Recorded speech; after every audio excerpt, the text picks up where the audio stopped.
Pozdravljeni, danes pa si poglejmo, kaj so gulagi. Beseda gulag je kratica, ki pomeni glavna uprava taborišč. To so bila koncentracijska oziroma delavska taborišča za zapornike v Sovjetski zvezi. Taborišča v mrzli Sibiriji so si izmislili že ruski cesarji, toda njihovo razširjeno uporabo so začeli uporabljati Lenin in komunisti po oktobrski revoluciji leta 1917. Najbolj pa so prišli v uporabo med leti 1923 in 1953, ko je Sovjetsko zvezo vodil Stalin. Na začetku so v taborišča prihajali ljudje, ki so se upirali komunizmu in novi sovjetski oblasti. Nato so v 30-ih v gulage začeli pošiljati ljudi, ki so se upirali, ker jim bo Stalinova vlada zopet vzela zemljo.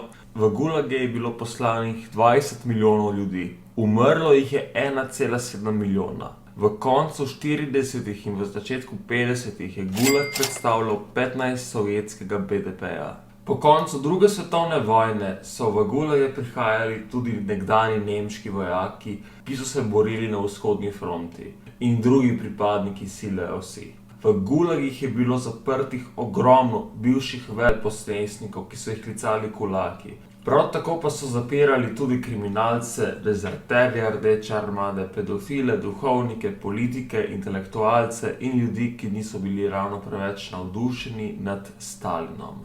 Najhujši gulagi so bili predvsem postavljeni po Sibiriji, recimo Vorkuta. Taborišča so bila obdana z ograjo, bodečo žico in s stražnimi stolpi, iz katerih so streljali na ljudi, ki so hoteli pobegniti. Najhujši do zapornikov niso bili ruski pazniki ali NKVD vojaki, ampak so bili ljudje med sabo bolj nevarni. Človek, ki je zaprt in mora delati 16 ur na dan, skorajda vsak dan dobi čisto malo hrane, zebe ga, bo hitro prišlo do nasilja. Barake, kjer so spali zaporniki, so bile prenatrpane, slabo ogrevane in zaradi slabe higiene so zaporniki dobivali uši. Zaporniki so morali delati vsakodnevno, sekali so les, gradili mostove, tovarne, proge, kopali premog, železo. Kakršenkoli upor ali upiranje delu je povzročil hude kazni, stradanje ali usmrtitev. Najbolj pogosto so jih usmrtili z obešanjem, streljanjem v glavo, izgon iz taborišča, ko je bilo zunaj -35